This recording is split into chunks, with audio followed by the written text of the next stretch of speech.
efforts to restore Congress's constitutional authority as the legislative branch responsible for passing laws in this country. One of Congress's authorities is the constitutional responsibility for overseeing the governance of the District of Columbia. For years now, the D.C. City Council has not only prioritized left-wing policies and programs, but intentionally sought to hide their activities from Congress. It is a new day in D.C., however, and Congress intends to once again assert its authority to ensure that Washington, D.C. rightfully reflects and represents this great nation on the national and international stage. President Trump's unyielding leadership and strength, coupled with proper congressional oversight, ensures that Washington, D.C. will reclaim its rightful place as the shining symbol of American strength and dignity. Article 1, Section 8, Clause 17 of the Constitution states that the seat of government doctrine grants Congress plenary legislative authority over the District of Columbia as the federal capital. The Founding Fathers wanted the nation's capital to be free from disproportionate influence of any single state and the influence of states generally. In 1973, Congress granted D.C. limited home rule authority through the District of Columbia Self-Government Reorganization Act, also called the Home Rule Act. In the Home Rule Act, Congress reserves the right at any time to exercise its constitutional authority as legislature for the district, which it includes the right to review and block local legislation before it takes effect. It has now become necessary for Congress to exercise such authority. Why? Because the D.C. City Council is seeking to exercise its authority not for the best interests of its citizens or the broader community, but for political purposes. Today, the political City Council is using special legislation not for emergencies, but in response to the Trump administration's effort to bring law and order to D.C. and to circumvent Congress's authority. For example, in March, the City Council enacted a temporary law codifying Chevron deference in D.C. in the city courts in an effort to avoid the effects of the United States Supreme Court's decision in Loper Bright. I filed H.R. 3766 to repeal the special law and prohibit such future laws. Another example, 1 month after President Trump signed his EO making the District of Columbia safe and beautiful, the City Council implemented a temporary law to amend the open meeting requirements to allow it to meet in secret. The City Councilmen during the hearing indicated that they wanted to meet in secret in response to congressional and presidential oversight of their failed city policies. In response, Senator Lee and I introduced two bills, one to exercise congressional disapproval and block this law, and also one to create an expedited period of congressional review over special legislation. Section 740, the Emergency Control of Police in the D.C. Home Rule Act, grants the President of the United States the ability to mobilize the Metropolitan Police Force when it's determined that special conditions of an emergency nature exist for federal purposes for a period not to exceed 30 days unless further extended by Congress. President Trump has lawfully exercised this law. On August 11th, President Trump issued a memorandum directing the Secretary of Defense to mobilize the D.C. National Guard. While governors control their state guards, the D.C. mayor does not control the D.C. Guard, which is under the control of the president. D.C. has seen major improvements in the incidence of crime in the last 3 weeks with the help of federal intervention. Homicide rates are down by 38%. Robbery is down by 62%. The total violent crime is down 45%, and carjackings are down 78%. Other governors and mayors should look at these improvements and welcome support from the government to keep their citizens safe. It is up to the governor of each state to decide if deployment of their National Guard is needed to help decrease violence and prioritize safety. It is important to note that ICE and other federal law enforcement has jurisdiction over illegal alien crimes everywhere in this country, and those governors and mayors do not have the legal right to declare their jurisdictions to be sanctuaries from federal law. I'm Harriet Hageman. I represent the great state of Wyoming. I am the chairman of the Article 1 Task Force, and I now turn it over to Chairman Pfluger of the RSC. Thank you, Harriet. Good job. Well, I want to start by thanking Congresswoman Harriet Hageman, who is the chairwoman of the Article 1 Task Force. And she's doing a great job. And we're surrounded as well by my colleagues who come from a variety of states, but come here to do the right thing. And unfortunately, we're having to turn our attention in Congress on doing what the District of Columbia, its mayor, and their leadership should have done long ago, and that's to keep this city safe. For too long, we have watched liberal activists like those right there parading as politicians to turn our nation's capital into a crime-infested embarrassment. D.C. became one of America's most dangerous cities because of failed soft-on-crime policies that devastated innocent families while coddling the very criminals terrorizing our states. And it made our capital unsafe for residents, for visitors, for members of Congress, and unfortunately even for our interns and our staff. President Trump has rightfully exercised his authority to restore law and order here over the last few weeks. And what a tremendous job our federal law enforcement officers have done for this city. This is what happens when you have leadership that actually cares about public safety. This is what happens when you have a president and a Congress who are focused on restoring law and order to this great country. Thank the good Lord that we have President Trump back in 1600 Pennsylvania Avenue. Now, Congress must take the next step and use our Article 1 powers. We cannot and will not allow D.C. to fall into a hellscape again. When the local government fails, it's our constitutional duty to act. Congress has a clear constitutional authority over D.C., and we will use it without hesitation to continue making D.C. safe and great again. Criminals should never feel more at home here in this city than the law-abiding residents and visitors and leaders from all over the country, and in fact all over the world, who come to visit this city. The days of letting the left's failed policies destroy great American cities is over. And again, I want to thank my colleagues for their hard work, especially that of Harriet Hageman on the Article 1 Task Force. I now turn it over to my good friend from South Carolina, Mr. William Timmons.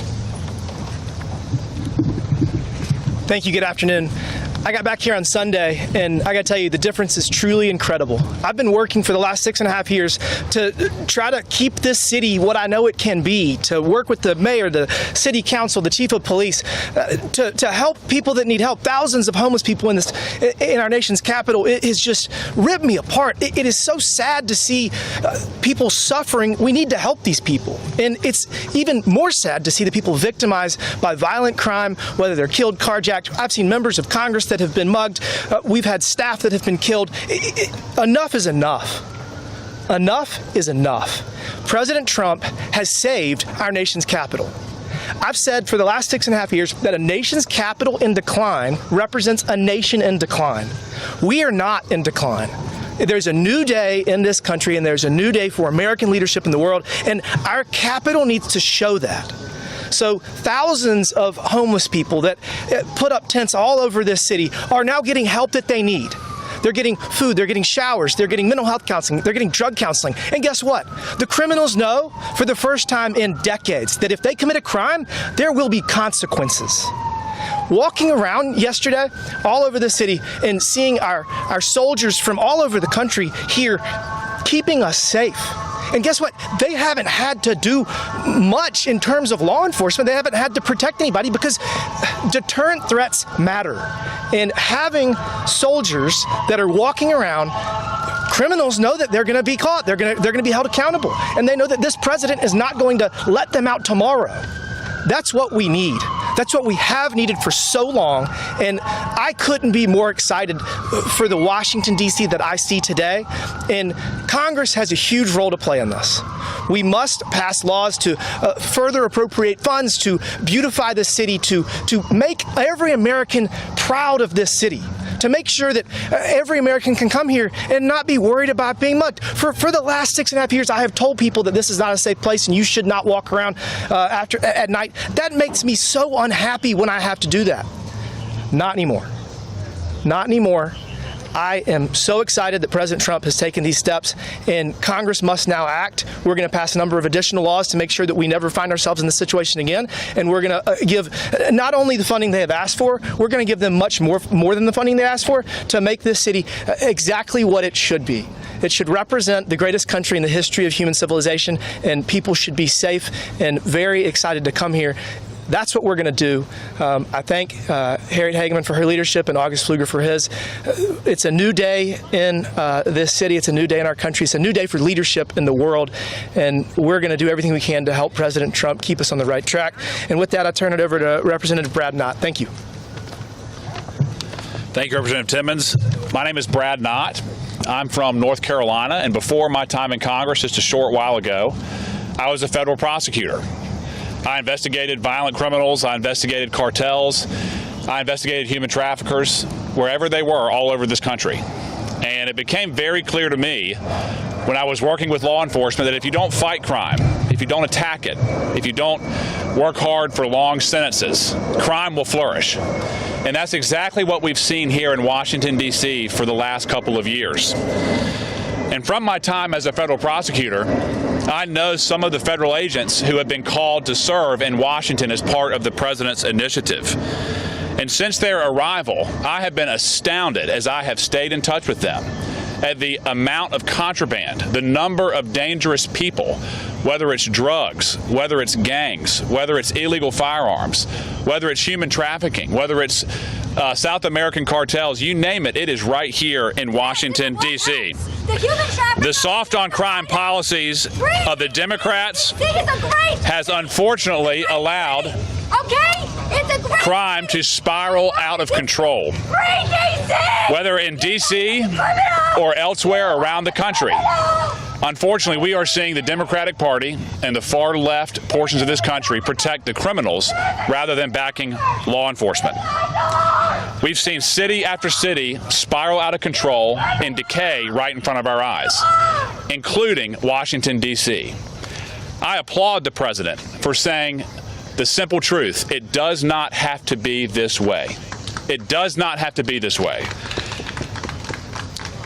And regardless of who you are, when you come to Washington, it's a safe city now. Businesses are thankful. Families are thankful. Citizens, tourists, we are all thankful. It's time to stop turning a blind eye for crime wherever it is. Wherever it is, we must investigate, we must prosecute, and we must protect the law-abiding citizens of this country. Thank you, and with that, I turn it over to Representative Laurel Lee. Good afternoon. I'm Laurel Lee from Florida's 15th Congressional District, and I want to thank my colleagues on the Republican Study Committee for their leadership on this issue, particularly Representative Hageman and Representative Pfluger. So Washington, D.C., our capital city, is the seat of our democracy and a symbol of freedom around the world. But for too long, it has also been a city that is plagued by violent crime, failed policies, and leadership that refuses to take responsibility for public safety. That is why I am proud to support President Trump and my colleagues who are here today in our efforts to return order and law to Washington, D.C. Together, we will advance common sense proposals to restore order, to put victims first, to hold violent criminals accountable, and to stop the revolving door of repeat offenders who cycle back onto the streets. In just the past 2 weeks since President Trump stepped in, we have already seen the dramatic difference that decisive action takes. Carjackings are down. Violent crime is trending down. Federal coordination has strengthened detention and prosecution. And for the first time in a long while, the people of D.C. are beginning to feel safer in their own neighborhoods. That progress proves a simple truth. When you enforce the law, when you keep dangerous criminals off the streets, when you prioritize the safety of families, and when you allow law enforcement officers and prosecutors to do their jobs, you get results.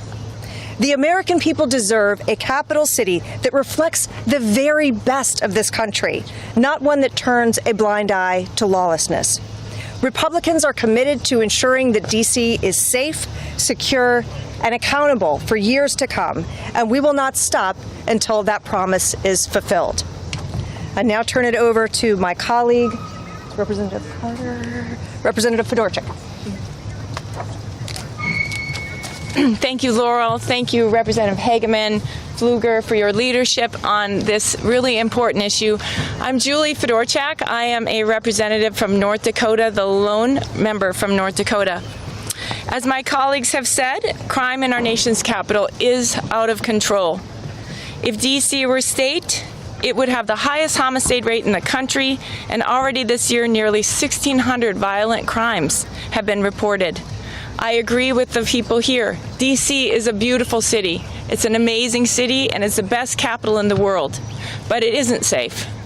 We all know this. In fact, I felt this myself recently in a small way, but I want to share the story. I was walking down the street in July near my apartment in Navy Yard, not very far from home, and I felt something hard hit me in the back of my head. It was in broad daylight. I was very startled. I was on the phone at the time. And just as that happened, a pack of juveniles came rushing by on their bikes. And I turned to look around and see what had happened, and a large, hard plastic object had been thrown directly at my head.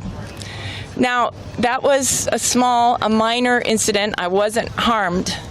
But the young people who did it with reckless abandon and with zero fear of consequences.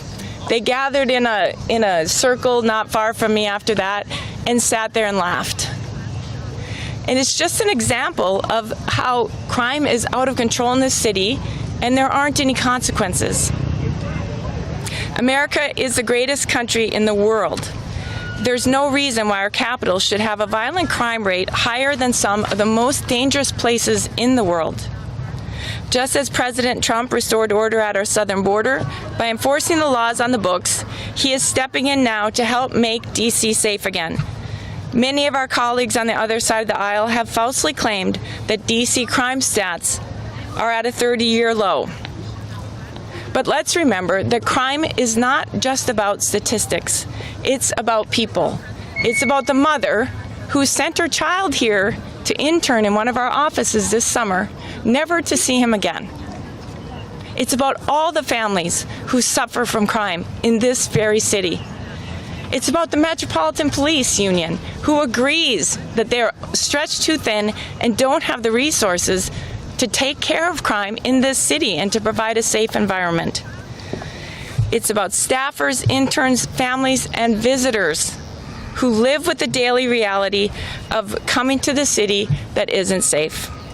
That's why I support President Trump's actions to restore law and order in Washington, D.C., and why I'll continue to stand with my colleagues in demanding real accountability and real solutions to make this city safe again.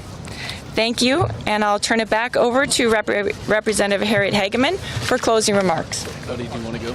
Oh, sorry, buddy. I didn't see you over there. That's okay. Thank you very much. I'm Buddy Carter. I have the honor and privilege of representing the 1st Congressional District of Georgia. And we're here today to talk about something that Donald Trump promised during the campaign.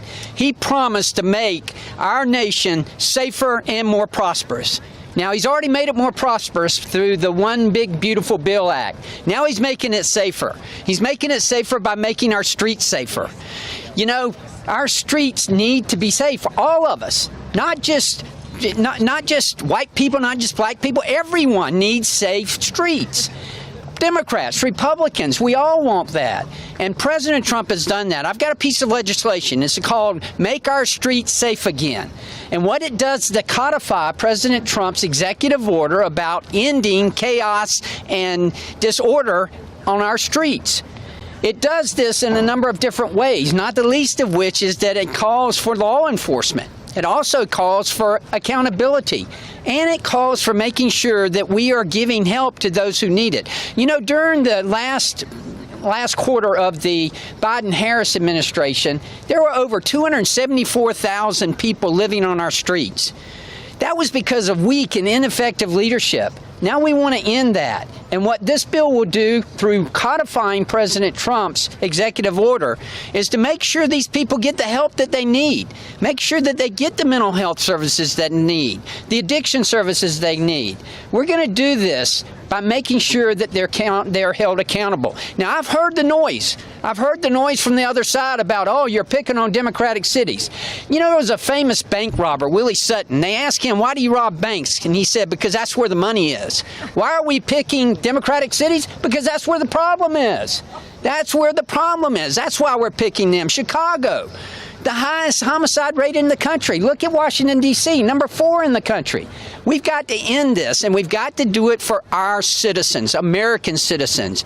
You all have the right, your taxpayers, all of us have the right to be able to enjoy our streets, to be able to walk down the street without fear. Look what has happened here in Washington, D.C. Earlier this summer, we had 2 interns who were shot and killed at the Israeli embassy. We had an intern here at the Capitol who was shot and killed. We had a member of the administration who was mugged and brutally beaten.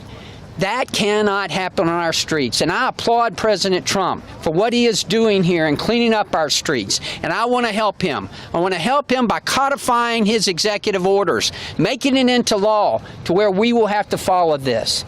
Again, 2 promises made to make our country safer and more prosperous.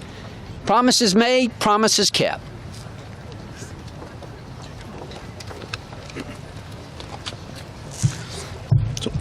My name's Ron Estes. I'm the congressman from Kansas 4th Congressional District. We've talking here today about we want to have a safe capital for our country. And right now, that's not what we have. There's the murder rate in Washington, D.C., about 27.5 incidences per 100,000 residents, is larger than so many other world capitals around the world. You can list off other countries: Bogota, Lima, Islamabad, Madrid, other places around, even the United States. The murder rate and the violent crime rate in Washington, D.C. is so bad. And that's why President Trump stepped up, because as members of Congress, we have the responsibility to address and protect and oversee what goes on in the District of Columbia.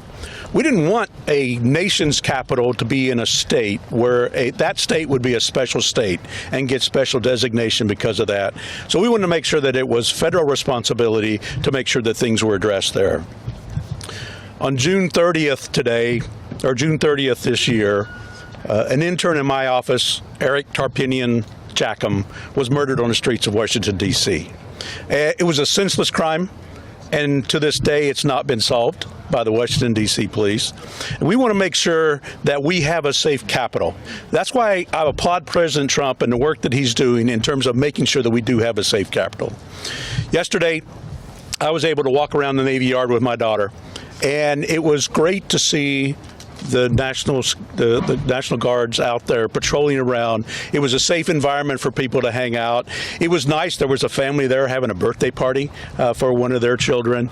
And we want to make sure that we have a capital that Americans are proud of. It should be a clean capital. It should be a safe capital. We want to be able to have American citizens come here and enjoy their capital. We want to have foreign dignitaries come here and be impressed and enjoy the fact that they've come to America and that we have a nation's capital that we're proud of and we want to support. So I applaud the effort that we're working to make sure that we have safer cities, that we have a safer capital, and that we reduce the crime rate that's been so rampant here in Washington, D.C. Thank you. Anyone else? Anyone else? Okay, wonderful. Thank you. I appreciate all the comments made by my colleagues. I think that you can see that we come at this maybe from a little bit different perspective. At the same time, we all recognize that the beauty and safety of our nation's capital is important to all of us. So with that, we'd open it up to questions. Please identify. We're going to take 3 questions, and we'll start with Town Hall. Hi, from Town Hall. Congresswoman, DC's leadership has allowed crime and chaos to spiral out of control the last several years. We've all seen that, requiring President Trump and Congress to step in. So how will Article 1's authority help hold these failed leaders accountable and restore law and order in our nation's capital? So we need to exercise our legislative authority and oversight over Washington, D.C. I've identified three bills that I have introduced, two with Senator Lee and one as a standalone, to address the lawlessness that you actually see in the City Council here as well. I think that all of us working together will be coming up with additional bills to address specifically the crime situation in our nation's capital. And I know that this is our first day back after our August recess. We will be discussing what happens after the expiration of the 30-day period that is allowed for in the Home Rule Act with the President. I know that I will be working with my colleagues here to determine what the next step is in that regard. But I think that so many people, from just the anecdotes that I have heard, being here as well as reading in a variety of publications, people feel like they can take their families out on the streets, that they can have picnics, that they can go and do the things that they have been deprived of for many years for fear of the crimes in Washington, D.C. And I think that's an incredible development that we need to build upon. Hannah Brown from News Nation. Wondering if you support President Trump sending troops into other American cities, Chicago, New York, if he doesn't have the approval of mayors and governors there to do so. Well, I think that that's the challenge, isn't it? And that's why I indicated in my comments that it's up to the governors and the mayors of those communities as to whether they're going to protect their citizens or they're going to protect the criminals.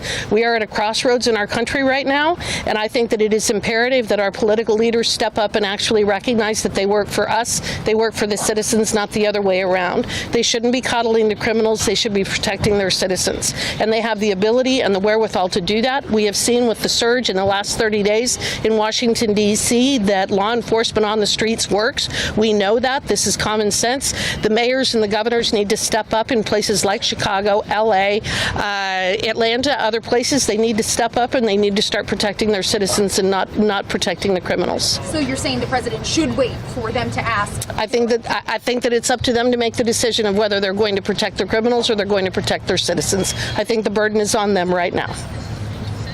Boldy. Thank you, Congresswoman Matthew Boldy with the Washington Reporter. I'm curious from your standpoint and from many of your colleagues who want to take it to when you were back home during the congressional work period, what we're seeing in D.C., how that's resonated with your constituents across the country.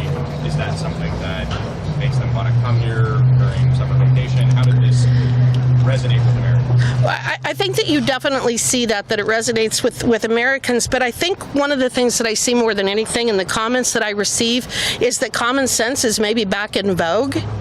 I think that we all recognize that if you have a police presence and you actually prosecute criminals, you're going to have less crime.